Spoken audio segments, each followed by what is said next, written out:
아멘. 오늘은 어린이 주일입니다. 방금 어린아이들 모습 너무 좋죠? 너무 행복한 것 같아요. 앞에 보여드렸던 그 한 영상, 그 아이들이 1년 동안 있었던 여러 가지 만들기 그런 프로그램들을 한 사진들을 제가 영상을 만들면서 정리하면서 제가 얼마나 감사했는지 몰라요. 만들면서 너무 행복한 거예요. 아이들 웃는 모습, 즐거워하는 모습, 그런 모습을 제가 보면서 우리 교회에서 이런 다음 세대를 세울 수 있다는 것이 얼마나 감사하고 기쁜지 제가 이루 말할 수 없었습니다. 정말 우리 교회가 정말 믿음으로 다음 세대를 키워내고 복음과 말씀으로 정말 하나님의 은혜 가운데 세워나가는 귀한 교회 되기를 기도합니다. 아멘. 오늘은 이 어린이 주일 말씀과 연결하여 본 말씀으로 장자의 명분이라는 제목으로 말씀의 은혜를 나누기를 원합니다. 오늘의 말씀은 야곱과 에서의 이야기입니다. 오늘 구역 모임을 나누겠지만 창세기 25장에는요 믿음의 3대가 등장합니다. 앞부분에는 아브라함이 죽는 이야기로 시작을 해요. 그리고 중간에는 리브가와 이삭과 리브가가 아이가 없어서 하나님께 기도함으로 아이를 받는 이야기가 등장하고요. 마지막에는 에서와 야곱, 이 두 형제 간의 갈등, 특별히 장자의 명분을 팥죽에 파는 이야기가 등장합니다. 그러니까 25장 전체로 유일하게, 창세기 전체에 유일하게 아브라함, 이삭, 야곱, 이 3대의 이야기가 다 들어있는 장이 25장이라고 할 수 있어요. 그만큼 중요한 장인 거죠. 우리가 읽지는 않았지만 앞에 본문을 보면 리브가와 이삭에게 자식이 없음으로 말미암아 기도하는 모습을 볼 수 있어요. 그리고 하나님께서 그 기도에 응답하시죠. 먼저 21절 말씀 볼까요? 같이 읽겠습니다. 시작. 이삭이 그의 아내가 임신하지 못하므로 그를 위하여 여호와께 간구하매 여호와께서 그의 간구를 들으셨으므로 그의 아내 리브가가 임신하였더니. 아멘, 아멘. 우리가 여기서 주목해야 될 것이 있어요. 그것은 뭐냐면 이삭이 그 리브가가 임신하기 위하여 기도했다는 거예요. 인간적인 방법을 사용하지 않고 오직 기도함으로 기다렸다는 거죠. 여러분, 이것이 어디서 왔을까 생각해 보면 분명 그 이삭의 어머니인 사라에게서 이삭이 배웠을 것 같아요. 그 어머니가 어떻게 했어요? 아브라함을 하려고 하지 않았는데 그 어머니가 하갈을 통해서 자식을 낳으려는 어리석은 행동을 했었던 것을 사라가 너무나 잘 알고 있었기 때문에 이삭에게 기도하고 기다려야 됨을 가르쳤었던 것 같아요. 결국 그 어머니의 기도가 이 아들 이삭의 행동으로 이어졌던 것을 보게 됩니다. 그리고 하나님은 그 이삭의 기도에 응답하셔서 리브가에게 쌍둥이를 주셨어요. 정말 감사하죠. 자녀가 없는 가정의 임신 소식 너무나 기뻐요. 지금도 우리 자녀를 기다리시는 귀한 가정들이 있는데 하나님께서 오늘 어린이 주일을 맞이해서 귀한 생명 주실 줄 믿습니다. 근데 문제는 뭐냐면 임신을 하긴 했는데 이 두 아이가 서로 싸우는 거예요. 여러분, 첫 번째 임신했을 때 생각나세요? 어떻게 해야 될지 모르고 당황스럽잖아요. 경험이 없으니까. 그러니까 리브가도 마찬가지예요. 그랬더니 어떻게 하냐? 다시 기도해요. 우리 22절 말씀 볼까요? 같이 읽겠습니다. 시작. 서로 싸움하시고 그가 이르되 이럴 경우에는 내가 어찌할꼬 하고 가서 여호와께 묻자온대. 아멘. 우리가 여기서 주목해야 될 것은 문제마다 이삭과 리브가는요 하나님께 계속적으로 기도하고 묻고 간구하고 있다는 거예요. 문제가 있을 때에 자기의 힘으로 해결하지 않고 하나님께 묻는 거예요. 하나님께 반응하고 있습니다. 여러분, 이 모습은요 다음 주에 나누게 되지만 이삭의 우물 사건, 브에세바의 우물 사건이라고 하는 그 사건으로도 연결돼요. 자기 힘으로 해결하려는 것이 아니라 하나님께 모든 것을 맡기는 믿음의 모습을 볼 수 있다는 거예요. 우리가 가져야 될 믿음의 모습이 바로 이 모습입니다. 문제가 있을 때에, 어려움이 있을 때에 인간적인 방법으로, 인간적인 감정으로 해결하는 것이 아니라 하나님께 맡기고 하나님께 기도하는 모습, 하나님께 간구하는 자세, 그것이 우리에게 있어야 된다는 거예요. 아무튼 하나님께서 이 이삭과 리브가에게 에서와 야곱을 허락하셨어요. 근데 이 에서와 야곱의 이야기로 들어오면 이 에서는요, 호걸이에요. 호걸. 쉽게 말하면 타고난 외적인 특권을 가진 사람입니다. 표현하자면 온몸이 붉다라고 되어 있는데, 쉽게 말하면 온몸에 근육이 가득하다는 뜻이에요. 뭐 근육 하신 딱 아시죠? 우통 딱 벗고 있는 나무 패고 막 근육 착 자랑하는 그런 몸이었다는 거예요. 사냥도 잘해요. 외형적으로는요, 타고난 사람이었어요. 그에 반해 동생인 야곱은 뭐냐? 집에만 있는 사람이야. 형의 발꿈치를 잡고 태어났어요. 조용한 사람이래. 밖에 나가기보다는 집안에만 있는 사람이었어요. 그러다 보니 그 형의 에서가 사냥하고 잡아온 고기를 아버지인 이삭이 좋아해요. 그러니까 아버지는 이 에서를 사랑한 거죠. 그에 반해서 야곱은 어떻게 해요? 집에만 있으니까 누구랑 같이 있어? 어머니랑 같이 있는 거죠. 리브가랑 같이 있으니까 리브가가 야곱을 사랑한 거예요. 말씀 보면 적혀 있거든요. 27 말씀 볼까요? 같이 읽겠습니다. 시작. 아이들이 장성함에 에서는 익숙한 사냥꾼이었으므로 들사람이 되고 야곱은 조용한 사람이었으므로 장막에 거주하니. 아멘. 에서는 익숙한 사냥꾼이라고 표현되어 있어요. 여기서 익숙하다는 히브리어로 야다라는 단어인데, 이건요, 배워서 알다라는 의미를 가지고 있어요. 즉 수많은 사냥을 통해서 숙달된, 어떻게 해야 되는지 아는 사냥꾼이란 뜻이에요. 아시는 것처럼 이 아브라함과 이삭의 가정은요, 가난한 집이 아닙니다. 나름 부유하게 태어났어요. 즉 부유한 가정의 장남인 에서는 태어날 때부터 하나님이 주시는 은혜, 그 모든 것을 가진 사람이었다는 거예요. 근데 그가 어떤 사람이냐? 사냥꾼이 되었다는 거예요. 혹시 여러분들 사냥해 보신 분 계신지 모르겠습니다. 사냥과 비슷한 게 낚시였겠죠? 사냥 또는 낚시를 해보시면 어때요? 지금도 사냥, 낚시를 하는 목적은 두 가지죠. 하나는 먹고 살려고 먹고 살려고 사냥하죠. 먹고 살려고 낚시합니다. 또 하나가 더 있어요. 재미로 합니다. 에서는 집안의 장자로서 농사도 지어야 되고요, 가족도 돌봐야 돼요. 많은 종들을 살펴야 되고요, 예배도 드려야 됩니다. 하나님의 말씀을 배우고 전해야 해요. 그러니까 해야 될 일이 많은데 그 모든 것을 다 버리고 어떻게 해요? 자기가 좋아하는 사냥을 했던 사람이다 라고 할 수 있어요. 만약 아브라함과 이삭의 가정이 궁핍하고 빈곤한 가정이라면 에서가 사냥해서 고기를 잡지 못하면 굶어 죽으면 무조건 나가야죠. 근데 그런 집이 아니라고요. 그 집은. 그러면 거기서 사냥꾼이라고 하는 표현은요, 재미삼아 자기 레크레이션으로 사냥을 즐기던 사람이란 뜻이에요. 그러니까 집에 들어오지 않고 표현하자면 들사람이라고 돼 있어요. 그러니까 단순히 먹고 살기 위해서 사냥을 생업으로 하는 사람이 아니라 사냥하는 것을 재미있어서 즐겁게 하는 사람이었다는 거예요. 집안일, 즉 집에서 해야 될 양소 키우고 종을 부리고 음식 만드는 그 모든 일은 뒷전에 두고 밖에 나가서 자기 하고 싶은 일을 하는 사람이었다는 것을 우리는 알 수 있어요. 근데 그 와중에 사건이 터집니다. 바로 오늘 읽었던 장자의 명분, 즉 팥죽 한 그릇을 파는 이야기가 등장해요. 근데 우리가 여기서 주목해야 될 관점이 있어요. 그게 뭐냐면 에서는요, 자신이 가지고 있었던 그 장자의 명분을 별로 관심이 없었다는 거예요. 그에 대해서 관심이 없었어요. 사실 이것이 오늘 말씀을 쭉 나누는 핵심입니다. 만약 에서에게 장자권, 즉 장자의 명분이 너무나 중요한 것이고 관심 있고 필요한 것이라고 생각하는 그런 마음이었다면요, 이후의 이야기들은 등장하지 않았을 거예요. 전개되지 않았을 겁니다. 어떻게 팥죽 한 그릇에 장자의 명분을 팔아요? 말도 안 되죠.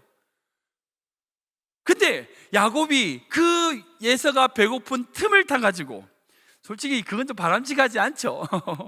비겁하고 비열한 방법이긴 해요. 그럼에도 불구하고 야곱은 그 행동을 통하여 에서가 장자의 명분을 경히 여기는 그것을 통하여 자기에게 장자의 명분을 가지려고 하는 열심을 내었던 것을 볼 수 있어요. 여러분, 여기 핵심은 단순하게 장자의 명분을 팔았다는 이야기가 아니에요. 여러분, 판다고 팔립니까 그게? 아니, 자기가 노력한다고 얻은 게 아니잖아요. 태어나면서 가진 건데 팔 수 있는 것도 아니고요, 판다고 팔리는 것도 아니에요. 근데 이 말씀을 왜 기록해 놓으셨을까? 왜 지금 우리로 하여금 이 야곱과 에서가 팥죽 한 그릇 가지고 그 장자의 몸을 파니 마니 이런 이야기를 적어 놓으셨을까요? 왜 우리로 하여금 묵상하게 하셨을까요? 전 여기에 중요한 영적인 의미가 있다고 생각해요. 두 가지를 생각할 수 있습니다. 첫 번째는 뭐냐면, 하나님은 우리의 결핍을 도구로 사용하신다는 거예요. 우리 같이 읽어볼까요? 시작. 하나님은 우리의 결핍을 도구로 사용하십니다. 한 번 더 읽겠습니다. 하나님은 우리의 결핍을 도구로 사용하십니다. 우리 31절 32절 말씀 읽겠습니다. 시작. 야곱이 이르되 형의 장자의 명분을 오늘 내게 팔라. 에서가 이르되 내가 죽게 되었으니 이 장자의 명분이 내게 무엇이 유익하리요? 아멘. 우리 모두에게는요 결핍이 있습니다. 혹시 성도님 중에서 목사님 저는 다 가졌어요 얘기하시는 분 계십니까? 뭐 그분 안 계시겠지만 혹시 나는 결핍이 없습니다 라고 하는 분이 계시다면 두 가지 종류겠죠. 하나는 자기가 어떤 상태인지 모르는 바보거나, 아니면 믿음이 너무 좋으셔가지고 부족한 결핍을 은혜로 받아들이시는 분이거나 그럴 거예요. 아무튼 우리 모두에게는요 결핍이 있어요. 결핍이 존재합니다. 근데 그게 나쁜 건가? 문제가 있는 건가요? 나쁜 게 아니에요. 나쁜 게 아니에요. 왜냐하면 그 결핍을 통해서 우리가 동기부여가 되기 때문이에요. 우리가 행동하기 때문이에요. 자기의 부족함, 자기의 결핍을 인식할 때에 우리는 더 많은 것을 이룰 수 있기 때문입니다. 많은 성도님들이 하나님의 은혜를 혼돈해요. 하나님께서 창조주이시고 이 세상을 다 만드신 분이니까 우리의 모든 것을 채워주시는 분이라고 고백합니다. 그래서 우리에게 모든 것이 다 채워진 상태를 은혜라고 표현하고, 반대로 채워지지 않은 상태를 은혜가 없는 상태라고 이해해요. 물론 그렇게 생각할 수 있죠. 근데 정말 그런가? 정말 그렇던가요? 하나님께서 우리의 모든 것을 무조건 다 채워주시던가요? 어떻게 생각하세요? 창조주 하나님이 우리가 필요한 것이 있을 때마다 무조건 다 채워주시고 인도하시고 함께 하시는 그런 하나님이시던가요? 우리의 결핍을 싹 없게 만드시는 그런 분이시던가요? 아니던데요, 저는. 때로는 우리에게 안 주시고 적게 주시고 응답 안 하시는 그런 하나님이시던데요. 솔직히 우리가 주변에 간증하시는 분들 이야기를 들으면 다 그런 이야기잖아요. 하나님께서 은혜를 부어주셔가지고 이것도 채워지고 저것도 채워지고 합격하고 돈도 벌고 명예도 얻고 이런 거 받았다는 얘기를 자꾸 들어요. 그러다 보니까 그걸 받는 것을 은혜라고 생각해요. 물론 은혜죠. 그러나 주지 않으시는 것도 은혜예요. 우리가 궁핍하고 우리가 문제가 있고 우리가 어려움이 있는 소위 잘 안 풀리는 삶 역시 은혜라는 것을 기억하셔야 돼요. 물론 이제 결핍 때문에 고통당하시는 성도님들이 계십니다. 아픔과 눈물이 있죠. 힘듦이 있어요. 경제적인 결핍, 외모의 결핍, 질병이나 사고로 인해 생기는 결핍, 성적이 떨어진 결핍, 어떤 사업이나 어떤 계획이 실패함으로 생기는 결핍, 여러 가지 다양한 결핍들이 존재합니다. 그렇기 때문에 우리 모두가 다 그 결핍을 채우기를 원해요. 오늘 본문의 에서와 야곱도 마찬가지입니다. 오늘 에서와 야곱 이 둘 다 결핍의 상태예요.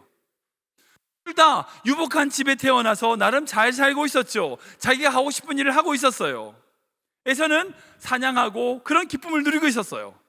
야곱은 집에서 음식 만들고 집안일 돕고 그러면서 편하게 보냈습니다. 그러나 본문을 보면 이 두 명에게 동시에 결핍이 발생해요. 에서는 무슨 결핍이에요? 배고픔의 결핍이에요. 배고파요. 식욕이 있는 배고파 죽겠는데 먹을 게 없어요. 그때 마침 야곱이 팥죽, 그 당시에 거기 팥죽이 있었겠어요. 무슨 팥으로 만든 어떤 음식이겠죠. 그 음식을 만들고 있었어요. 야곱에게 뭐가 없어요? 장자의 명분이 없어요. 늘 장자의 명분이 없다고 걱정하고 그것을 가지는 열망을 가지고 있었던 거예요. 형의 발꿈치를 잡을 만큼 장자의 명분에 대한 열망이 있었던 거예요. 즉 팥죽 그 한 그릇에 장자의 명분을 넘긴다는 이야기는요, 즉 서로의 결핍이 만나서 부딪히는 사건이라고 할 수 있는 거예요. 지난 우리 목요일에 중보기도 시간에 제가 삼손의 말씀을 가지고 제가 말씀을 나눴어요. 그때 제가 결핍이 왜 중요한지에 대하여 말씀을 나눴었습니다. 사사기 15장을 보면 삼손이 나귀 턱뼈를 가지고 블레셋 군인 1000명과 싸우는 이야기가 등장해요. 그때 나귀 턱뼈만 가지고 그 무장한 블레셋 군인 1000명을 때려 눕혀요. 그렇게 승리한 이후에 삼손이 외쳤던 기도가 있습니다. 우리 사사기 15장 말씀인데요, 15장 18절 19절 같이 읽겠습니다. 시작. 삼손이 심히 목이 말라 여호와께 부르짖어 이르되 주께서 종의 손을 통하여 이 큰 구원을 베푸셨사오나 내가 이제 목말라 죽어서 할례 받지 못한 자들의 손에 떨어지겠나이다 하니 하나님이 내게서 한 우묵한 곳을 터뜨리시니 거기서 물이 솟아나오는지라 삼손이 그것을 마시고 정신이 회복되어 소생하니 그러므로 그 샘 이름을 에낙고레라 불렀으며 그 샘이 오늘까지 내게 있더라. 아멘. 여기 나오는 에낙골레란 단어가 무슨 뜻이냐면 부르짖는 자의 샘, 기도하는 자의 샘이란 뜻이에요. 근데 놀라운 게 뭔지 아세요? 이 본문이 사사인 삼손이 하나님께 처음 기도하는 장면이에요. 솔직히 사사 삼손 생각해 보세요. 어떤 사람이에요? 불량배예요. 불량배. 자기 기분에 따라서 사람 때리고 다니고 힘세다고 유세하고 너무 철없어 보여요. 사사라고 하기에는요, 하나님께 기도도 안 해. 기도하는 모습 없어요. 근데 그렇게 1000명과 싸우고 난 다음에 목마름으로 그 더 이상 싸움을 할 수 없는 그 갈증과 그 목마름의 결핍이 딱 생기니까 어떻게 해요? 하나님께 기도해요. 부르짖게 됩니다. 그런 의미에서 이 사사가 목마름을 느낀 것, 그렇게 목마름의 결핍을 가진 것이 사사의 인생으로서, 삼손의 인생으로서 중요한 은혜가 되더라는 거예요. 삼손이 목이 안 말랐으면 기도했겠어요? 기도 안 했죠. 자기 힘으로 다 했다 했겠죠. 근데 그가 목마름으로 말미암아 하나님께 기도하게 되고 그 기도 말미암아 에낙골에 부르짖는 자, 기도하는 자의 샘이 터지고 그 샘의 물을 마심으로 말미암아 온전히 하나님의 응답을 받는 과정으로 이어지더라는 거예요. 그러니까 삼손이 그동안 왜 기도를 안 했을까요? 기도할 필요가 없었거든. 우리가 우리 자녀들, 어린이 주일이니까요, 우리 자녀들을 키울 때에 양육함에 있어서 방법이 중요한 게 있어요. 우리 아이들이 목마름을 느끼게 만들어줘야 돼요.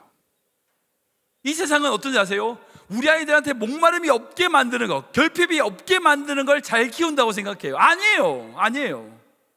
우리 아이들이 결핍을 느껴야 그 결핍 때문에 기도할 수 있어요. 자기 삶에 도전할 수 있는 거라고요. 내가 결핍이 없으면 기도를 안 해. 할 필요가 없죠. 제가 얘기 들은 것 중에 어떤 PhD, 박사학위 끝낸 사람의 이야기를 들은 적이 있어요. 어머니가 시켜가지고 대학 졸업하고 대학원 가서 공부하고 PhD 가지고 박사학위, PhD 딱 받았어요. 그리고 어머니 찾아와서 얘기합니다. 엄마, 그 다음에 나 뭐해? PhD 받았는데 그 다음에 뭐해? 물어보는 거예요. 그의 인생을 그 엄마가 다 계획하고 그대로 살게 한 거죠. 그런 인생이 하나님이 정말 기뻐하는 인생이 될 수 있을까요?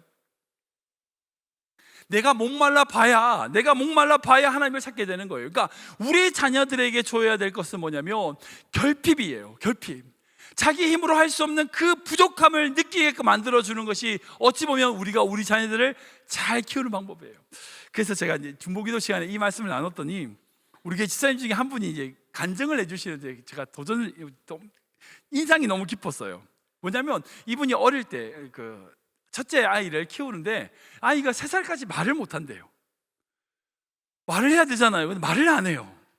너무 심각해가지고 이 아이를 데리고 병원을 찾아갔어요. 우리 아이가 말을 안 해요. 기껏해 이거밖에 못한다고. 엄마, 아빠, 물 줘, 밥 줘, 뭐 이런 건 해야 되는 아이인데 그 말을 안 한다고 막 걱정돼가지고 아이를 데리고 병원을 갔어요. 그랬더니 그 선생님이 뭐라고 하시는지 아세요? 그 집사님한테 애 말할 시간을 좀 주라고. 말할 시간을 주라고.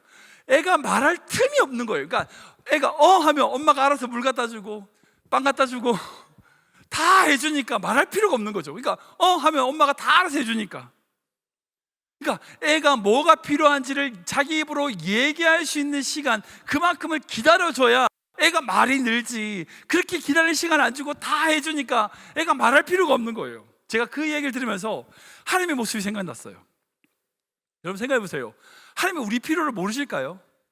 우리의 결핍을 모르실까요? 모르면 하나님 아니죠. 다 아세요. 그러면 우리를 너무나 사랑하시는 하나님께서 우리의 결핍을 채워주시면 되잖아요. 알아서 딱딱딱 채워주시면 되잖아요. 이게 필요하면 그 다음에 탁탁 이렇게 해가지고 우리가 전혀 부족함 없이 날마다 살면 되잖아요. 근데 왜 하나님은 안 그러세요? 왜 그러실까요? 왜 그러실까요? 기도하라고 말할 시간을 주시는 거예요. 그 문제를 통해서 하나님 앞에 들고 나오는 시간을 주시는 거예요. 하나님은요, 우리의 그 결핍을 통해서 뭔가를 가르치기를 원하시는 거예요. 기도하기 전에 다 이루어 주시면요, 우리가 기도할 필요가 있어요, 없어요? 없죠. 말할 필요가 없는 거예요. 우리의 결핍을 사용하셔서 우리를 성장시키시는 하나님이시라는 것을 여러분들 기억하셔야 돼요. 이 야고가에서도 마찬가지입니다. 자기가 가지고 있는 그 인간적인 결핍의 문제를 어떻게 해요? 인간적인 방법으로 해결하고 했어요. 그러니까 그 문제가 나중에 그 가정에 큰 상처로 남습니다. 우리의 그 결핍을요, 주님께 올려드려야 돼요. 주님께 맡겨야 돼요. 지금 부족하고 연약한 그 모든 것을 주님 앞에 가져가야 돼요. 그걸 통하여 우리 주님은 우리를 변화시키시고 이끌어 가시는 분인 줄 믿으시기 바랍니다. 두 번째는 어떤 영적인 교훈이냐? 바로 하나님을 향한 영적인 갈망이 있어야 된다는 거예요. 우리가 같이 읽어볼까요? 시작. 하나님을 향한 영적인 갈망이 있어야 합니다. 한 번 더 읽겠습니다. 하나님을 향한 영적인 갈망이 있어야 합니다. 우리 34절 말씀 읽겠습니다. 시작. 야곱이 떡과 팥죽을 에서에게 주매 에서가 먹으며 마시고 일어나 갔으니 에서가 장자의 명분을 가볍게 여김이었더라. 아멘. 아멘. 어느 목사님이 예화 중에 이런 이야기를 하시는 게 들었습니다. 미국의 어떤 농장에 어떤 웅덩이가 있었대요. 그 웅덩이가 계속 악취가 나는, 쓸모없는, 그러니까 물이 깨끗하면 퍼가지고 뭐 농사도 짓지, 물이 더러워져가지고 어떻게 망치고 있는 농장 자체를 망치는 어떤 그런 나쁜 웅덩이가 있었대요. 그 웅덩이가 딸린 농장을 이 농부가 사정사정해서 남들한테 사정사정해가지고 팔았어요. 그 농장을 판 날 친구들 불러다가, 야, 드디어 내가 이 쓸모없는 땅을 팔았다, 와 진짜 너무 잘 됐다 기뻐해가지고 파티를 열었대요. 근데 얼마 안 돼서 새로 산 그 주인이 그 웅덩이의 실체를 알게 됐어요. 알고 보니까 그게 유전 찌꺼기였어요. 기름 웅덩이였던 거예요. 밑에 유전이 있어가지고 그게 찌끄러기에 올라와서 생긴 웅덩이였던 거예요. 결국 그 웅덩이 자리에 유전이 발견된 거죠. 이와 비슷한 성사학적인 역사적인 사례가 있습니다. 여러분들, 우리 성경을 보면 여러 사본들이 있잖아요. 그 중에 제일 대표적인 사본이 시내산 사본이라고 하는 사본이 있어요. 이 시내산 사본, 성경책입니다. 지금은, 그러니까 이거 짧게 설명드리면, 지금 성경은 다 원본이 없고 다 사본이 있죠. 옛날에는 사본이 다 손으로 베꼈었잖아요. 그러니까 그냥 베껴서 개인이 베껴 쓴 것이 아니라 어떤 교회나 단체가 주로 베껴 썼는데, 이 사본이 너무나 중요한 게 모세오경 전체가 다 있는 유일한 사본이 시내산 사본이에요. 1844년 콘스탄틴 티세도프 신부님에 의하여 발견됐어요. 시내산 중턱에 있는 캐서린 수도원에서 발견된 사본이 바로 이 시내산 사본이에요. 정말 대단한 사본이에요. 성사학적으로, 역사학적으로 진짜 귀한 유물이에요. 근데 그 유물을 어디서 발견한지 아세요? 쓰레기통에서 발견했어요. 그 사본의 가치를 모르던 거기에 있던 어떤 수도사가 불쏘시개로 쓰려고 그걸 가져다가 불로 태우고 있었어요. 근데 이 신부님이 보니까 사본인 거야. 깜짝 놀라가지고 그걸 걷어가지고 했더니 이미 몇 개 태웠어. 만약 그걸 그분이 발견하지 못했으면 너무나 귀한 성경 사본이 송두리째 불태워졌을 수도 있었을 거예요. 이 말씀을 제가 왜 드릴까요? 아무리 귀하고요, 아무리 소중한 것이라도요, 그거의 가치를 모르는 사람에게는요, 그냥 쓸모없는 웅덩이야. 쓰레기예요. 불쏘시개예요. 그렇잖아요. 그것이 얼마나 큰 가치가 있는지를 모르는 사람에게는요, 아무리 좋은 것을 줘도요, 소용없어요. 돼지에게 진주를 주는 꼴이에요. 장자의 명분이라는 건 마찬가지입니다. 그 장자의 명분을 어디서 뭘 팔아먹겠어요? 뭘 하겠어요? 아무것도 없죠. 무슨 가치가 있어? 라고 하는 것이 에서의 생각이에요. 그러나 야곱은 그렇지 않았어요. 자기의 없는 그 결핍으로, 그 영적인 갈망으로 장자의 명분이 나에게 있었으면 하는 그 마음을 야곱은 가지고 있었다는 거예요. 이 이것도 말씀 보면 이 에서가 장자의 명분을 가볍게 여겼다라고 표현하고 있습니다. 번역되어 있습니다. 근데 이 가볍게 여겼다는 것은요, 이 말씀을 온전하게 번역한 게 아니에요. 어색합니다. 원어로 와이베즈라는 그 히브리어 단어인데 이건요, 경멸하다는 뜻이에요. 그래서 영어 번역으로 보면 despise, 그러니까 경멸하다, 업신여기다는 뜻이에요. 그러니까 단순하게 그 장자의 명분이라는 것을 쉽게 여긴 것이 아니라 자신이 가진 그 장자의 명분을 경멸했어요. 싫었다고요. 왜? 부모님이 야, 넌 우리 집 장남이야, 장자야, 너희 장자의 축복이 있어.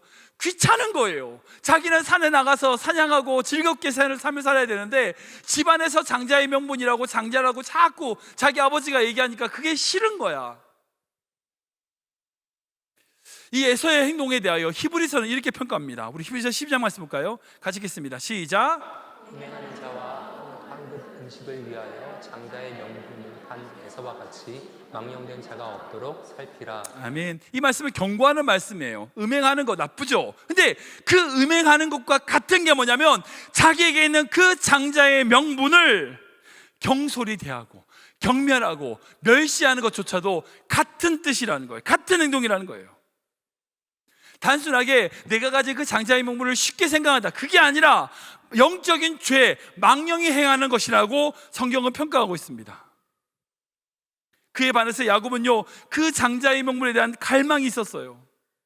장자 된다고 해서 특별히 달라질 거 없죠. 그러나 같은 자녀예요. 그럼에도 불구하고 하나님께서 주실 그 복에 대한 갈망이 야곱에게 있었다는 거예요. 여러분, 이 차이가 뭘까요? 뭘까요? 결국은 하나님이 주시는 그 축복에 대하여 어떤 가치를 가지고 있느냐, 어떤 관점으로 바라보는가의 차이라는 거예요. 우리 모두가 다 나름의 신앙관이 있죠. 예. 신앙적인 가치관이 있습니다. 어떤 사람에게 이게 중요하겠죠. 그런데 그것도 중요하다 하지만 이것도 중요한 거예요. 어느 누가 그것을 함부로 판단할 수 있겠습니까? 근데 중요한 것은요, 그 모든 것에 있어서 핵심은 하나님이어야 돼요. 내가 다른 사람들에게, 성도들에게 어떤 모습을 보이느냐, 내가 어떻게 판단하느냐, 평가받느냐, 물론 중요하겠죠. 그러나 그 모든 것보다 더 중요한 건요, 하나님이 우리를 어떻게 보시냐는 거예요. 영적인 갈망이 있어야 돼요. 하나님이 원하시는 것에 대한 그 생명을 우리에게 드려야 되는 거죠. 결국 이 에서와 야곱은 두 민족이 되고 전혀 다른 결과로 이어집니다. 여러분, 그 차이가 뭘까요? 환경입니까? 아니요, 같은 집에 태어났다고요. 같은 시기예요.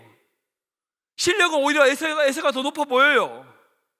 근데 하나님에 대한 갈망이 야곱에게 있음을 말미암아 이렇게 말하고 있습니다. 24절 말씀 볼까요? 같이 읽겠습니다. 시작.